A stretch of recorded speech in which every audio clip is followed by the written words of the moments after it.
Welcome to today's Explainer. We're diving into a genuinely relatable journey about the friction of modern life. We're looking at the June 2026 diary entries of a guy named Adam Richardson. Through his blog N63 Haiku, Adam documents his life up in Northumberland, and he really captures this profound back and forth between the gorgeous nature around him and his own mental health.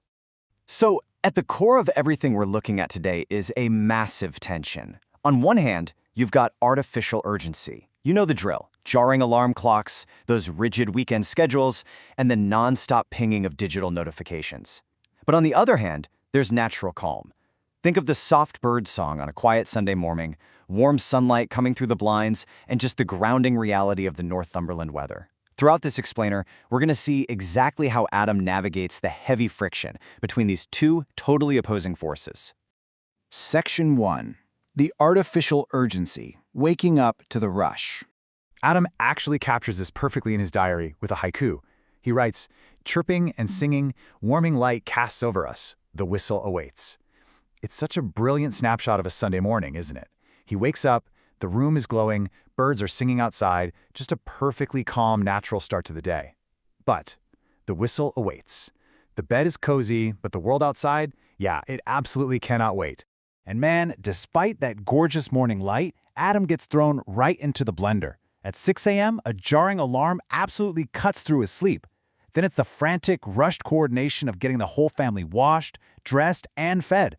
By 9 a.m., they get to his son Max's youth football game, and by 9:15, Adam is reluctantly roped into being the linesman because the coach Steven is running the whole thing solo. Adam absolutely hates this role.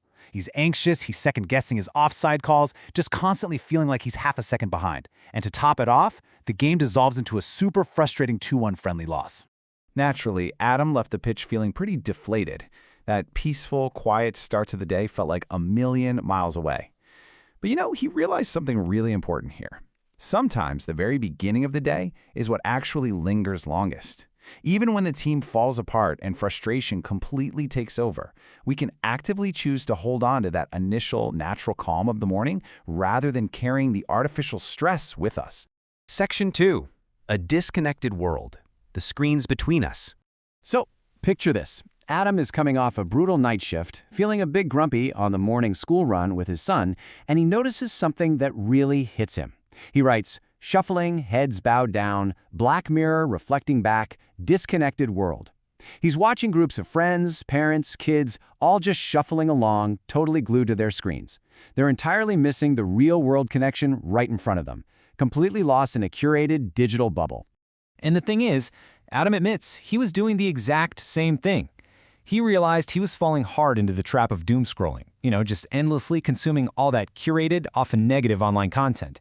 It hit him that he was actively sacrificing genuine interaction with his wife, Jill, and his kids, Max and Grace, just to keep his eyes locked on a filtered screen that constantly demanded his attention. Well, Adam decided enough was enough. Something had to change, and it all boiled down to one specific number: 80. He completely slashed his social media usage across TikTok, Facebook, and Instagram to a super strict limit of just 80 minutes a day. He turned this into a rock-solid set of digital boundaries.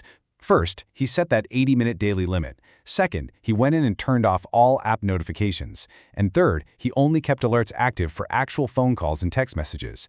These 3 simple steps literally stopped his phone from constantly yelling for his attention. It gave him the space to step away from that artificial urgency and actually be present for the genuine interactions that, as he beautifully puts it, actually fill our souls. Section 3. Mourning and memory. Honoring what matters. Let's take a deliberate breath here, because the diary takes a more somber turn.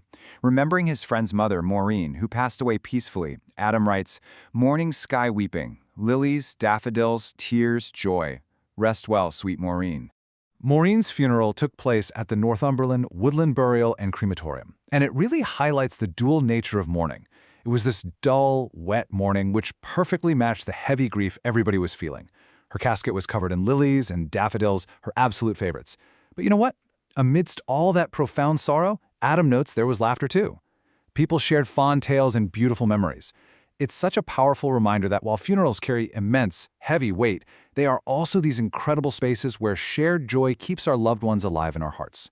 Section 4. Midlife and social anxiety. Finding Adam. Now, listen to this incredibly raw realization. Adam writes, "I don't have any friends I can just be Adam with. Not a father, a husband, or a work colleague, just Adam." That hits hard, doesn't it?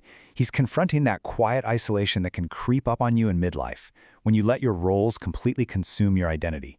He realized his old friendships had either become super strained or just faded away entirely, and he knew he had to try and reach out again. So he essentially forced himself into an 8-a-side challenge. He joined an evening football match where he literally only knew one person. The anxiety leading up to it was immense for him. How do I introduce myself? Where do I even fit into the group dynamics?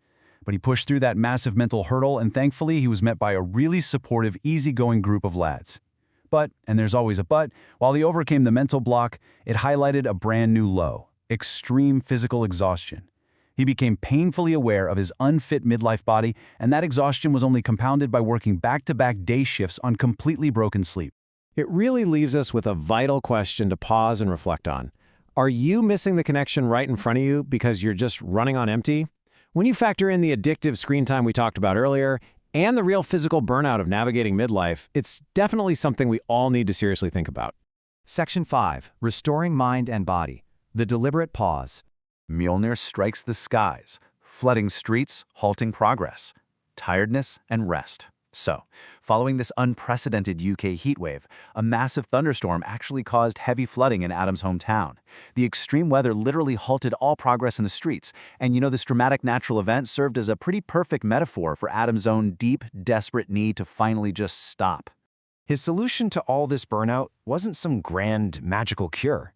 Instead, he purposely designed a Saturday of pure restoration, using very mundane, deliberately slow steps. He helped his daughter Grace with her dance school costume fitting. He checked the hot tub water. He just sat and watched Netflix until lunchtime. And crucially, he actually secured 7 hours of sleep. It turns out, these are the exact, quiet boundaries you need to restore a burned-out mind and body. As Adam himself notes, will a day like this fix all your problems? No, of course not, but it helps you recalibrate. By consciously choosing analog rest over artificial urgency, we build up the resilience we need to face whatever new challenges, highs or lows, are waiting for us in the new week. The biggest takeaway from all of Adam's entries is this: the transition from artificial urgency back to natural calm is a choice we have to make every single day. We have to actively set boundaries to protect our peace. We have to choose to limit our scrolling, choose to step onto the football pitch even when social anxiety is screaming at us, and choose to listen to the birdsong over the blaring alarm whenever we possibly can. I'll leave you with this thought to carry into your own week. When was the last time you put down the black mirror and simply listened to the birds sing? Thank you so much for diving into this explainer with me, and I hope you find a little bit of your own natural calm today.